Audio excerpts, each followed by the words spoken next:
Bienvenidos a una nueva entrega de Hablando de Proceso 365. Soy Fermín Canteros y en el día de hoy vamos a mencionar la tercera gran diferencia entre el garantismo procesal y el activismo judicial. En estas tres cápsulas que estamos grabando mencionamos tres de las grandes diferencias que hay entre estas dos corrientes o escuelas de pensamiento del derecho procesal. Por supuesto, como dijimos, hay muchas más diferencias y podríamos grabar quizá 1000 cápsulas en torno a las diferencias entre el garantismo procesal y el activismo judicial, pero me estoy concentrando en las tres diferencias más grandes, más notables, más sensibles entre estas dos corrientes del derecho procesal. En el día de hoy, la tercera gran diferencia tiene que ver con la desigualdad de las partes procesales o la forma en la que el garantismo procesal y el activismo judicial conciben este tema de la desigualdad de las partes procesales. El activismo judicial dice: el juez no puede ser un señor sentado en un sillón mirando cómo debaten las partes procesales y mantenerse al margen del debate siendo un espectador. No, el juez es un investigador y no un espectador.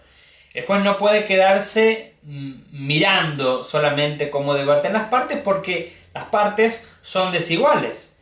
En el proceso hay unos que son más fuertes, unos que son más débiles, unos que son más poderosos, otros menos poderosos, unos más adinerados y otros menos adinerados. Y el juez no puede permitir que en el proceso triunfe el más hábil, el más fuerte, el más habilidoso, el más adinerado, el más poderoso, etc.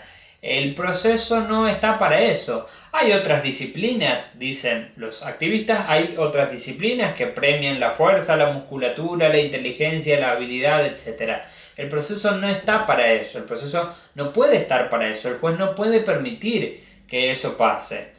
Si hay dos contendientes, uno muy adinerado que tiene mucho dinero para pagar el mejor bufete de abogados, los mejores profesionales, los más estudiosos, los que tienen más prestigio, etc.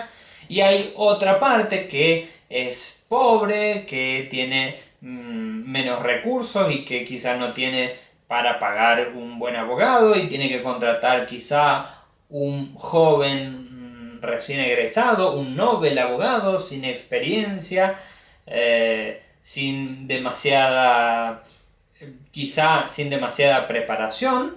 Va a haber entonces una notable desigualdad y el juez no puede permitir que por no tener dinero, haya contratado un novel abogado, por no tener experiencia, por no tener tanta preparación, pierda y que ganen los más fuertes, los más poderosos, los más prestigiosos, los más preparados. El juez no puede permitir eso. El juez tiene que meterse en el proceso y igualar la desigualdad de las partes. El garantismo procesal, en cambio, dice: de ninguna manera, esto no puede ser así. En el proceso siempre las partes son desiguales. Siempre hay uno que es más fuerte, otro que es menos fuerte, siempre hay uno que es más débil, otro menos débil, siempre las partes son desiguales naturalmente. Uno gordo, otro será flaco, uno rico, otro pobre, uno bajo, otro alto. Siempre hay diferencias. Y el juez no puede solucionar las diferencias, no puede paliar la desigualdad. Eso no es algo que él pueda hacer, ni que le corresponda hacer. La desigualdad siempre existió y va a existir. El juez lo que debe hacer, lo que puede hacer, lo que está a su alcance es igualar a las partes, pero jurídicamente, dándole a las dos partes las mismas armas, las mismas posibilidades de defensa y de ataque, los mismos plazos. Esa es la igualdad que puede dar el juez, que puede brindar, que debe asegurar para ofrecer un debido proceso, una igualdad jurídica. No puede equiparar la desigualdad natural de las partes. Si uno tiene más fuerza, más dinero, más recursos, etc., pues el juez no puede pretender ayudar de esa manera a la otra parte, porque si lo hace, pierde su imparcialidad. La garantía que debe asegurar el juez es la de que las partes tendrán las mismas condiciones de armas, los mismos plazos, los mismos derechos, etc.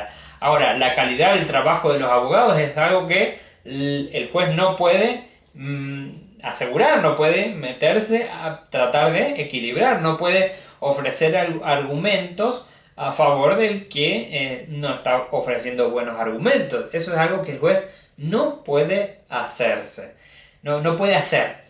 Entonces hay una gran diferencia en cuanto a cómo conciben las partes la desigualdad, o cómo conciben en realidad estas dos corrientes este tema de la desigualdad de las partes. Para el garantismo procesal, la desigualdad siempre existió y el juez debe dar igualdad. ¿Pero qué clase de igualdad? Es la igualdad jurídica, la igualdad de armas. Esa es la igualdad que el juez puede y debe asegurar. No la igualdad en cuanto a la eficiencia del trabajo. Por otra parte, el activismo dice no, el juez no puede permitir que en el proceso triunfe el más hábil, el más fuerte, el más habilidoso. El proceso no está para eso. Hay otras disciplinas que premian la fuerza, la musculatura, la inteligencia, etc. El proceso no está para eso. El proceso está para darle razón al que la tiene desde el punto de vista del derecho objetivo, es decir, desde el punto de vista de las normas. Entonces el juez no puede permitir que gane el mejor abogado por sobre el peor abogado.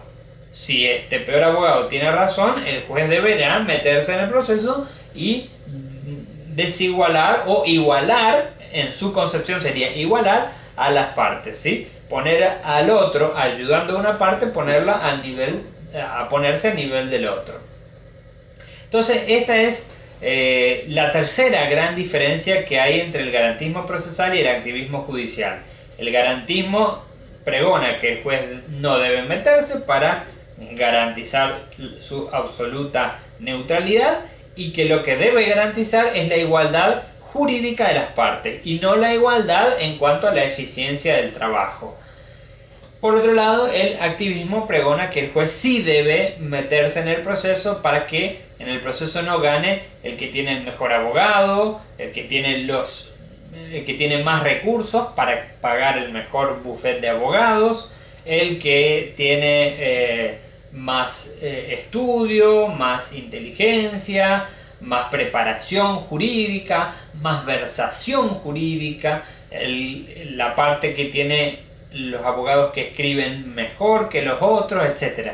El juez no debe permitir que esta desigualdad de las partes se materialice y determine el éxito de una de las dos partes en el proceso.